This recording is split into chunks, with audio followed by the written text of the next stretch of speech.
सा है, हम लोग 3-5 दिन धूप में चल रहे हैं, ये कोई बहुत बड़ी पीड़ा नहीं है।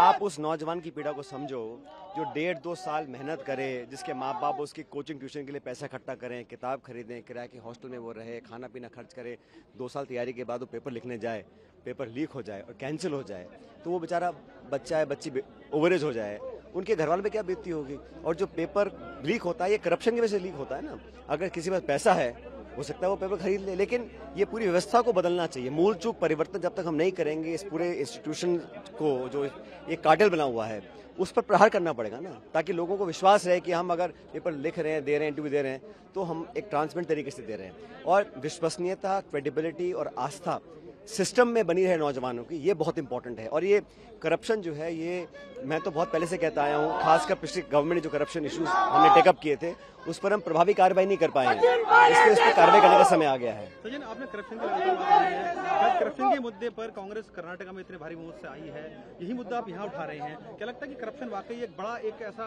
टूल बन गया है कि जनता भी? देखो, लोग इसकी चर्चा शायद ना करते हो, लेकिन ये हकीकत है कि करप्शन से मध्यम वर्ग, जो गरीब तबका, जो आम व्यक्ति है, जो बहुत पैसे वाले हैं उनको तो ज्यादा फर्क नहीं पड़ता होगा, लेकिन जिस व्यक्ति को पेट काट के बच्चों को पढ़ाना पड़ता है वो व्यक्ति जानता है कि दिहाड़ी क्या होती है, रोज पैसे कमा के चूल्हा जलाना क्या होता है। तो उन लोगों को करप्शन सबसे ज्यादा प्रभावित उनको करती है, इम्पैक्ट करती है। और कर्नाटक में हमने जो आरोप लगाया था बीजेपी सरकार के ऊपर, 40% कमीशन सरकार, भ्रष्ट सरकार, वो आरोप कहीं ना कहीं सच लोगों ने माना, इसलिए कांग्रेस को भारी मोहम्मत दिया है। तो हमको जो विश्वास जनता का प्राप्त हुआ है वो हमारे जो करप्शन के एलिगेशंस थे और हमारी 5 गारंटीज थी उसको देखकर जनता ने दिया। अब हम जब सरकार बना रहे हैं तो हम लोगों को तो कार्रवाई करनी पड़ेगी ना। बोमई सरकार के जो करप्शन इश्यूज थे उनको टेकअप करेंगे।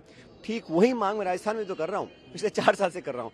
किसी कारणवश वो हम लोग उस पर कार्रवाई नहीं कर पाए हैं, उसके क्या कारण है मैं नहीं जानता हूँ, लेकिन मैंने मेरी तरफ से, कुछ लोग कहेंगे कि आपने एकदम से क्यों किया, मैं 1.5 साल से आग्रह कर रहा हूँ, चिट्ठी लिख रहा हूँ, निवेदन कर रहा हूँ, अनशन मैंने कर लिया, सारी मैंने पूरी कोशिश कर ली और अब मैं यात्रा निकाल रहा हूँ। भाई पब्लिक की आवाज़ सबको सुननी पड़ती है, तो इसलिए जन समर्थन हमको मिल रहा है क्योंकि हमारे इश्यूज इंपॉर्टेंट है। तो जिन आखिरी सवाल है कि कांग्रेस जीत कर आई है, वहाँ उन्होंने ये कहा है कि वहाँ कांग्रेस एकजुट थी और तमाम जो नेता थे वहाँ पर भी इंटरफेयर काफी थे, लेकिन सबको कांग्रेस ने एकजुट किया।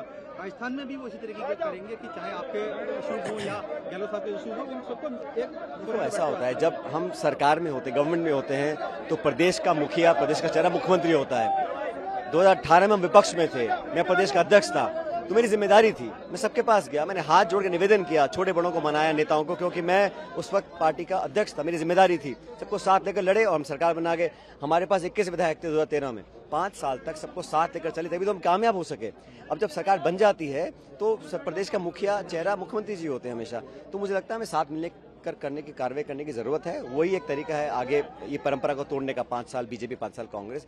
लेकिन जो इश्यूज हैं, जो हमने अपने मुंह से वादे किए लोगों को, मैंने भी किए, गहलोत साहब ने भी किए, वसुंधरा जी पे आरोप लगाए ना हमने, खान घोटाला, बजरी घोटाला, लैंड घोटाला, शराब माफिया, सदन के अंदर लगाए हैं, हर पब्लिक मीटिंग में लगाए, प्रेस कॉन्फ्रेंस में लगाए। अब 4.5 साल बाद हम कार्रवाई नहीं करेंगे तो जनता के बाद जब वोट लेने जाएंगे क्या बोलेंगे हम?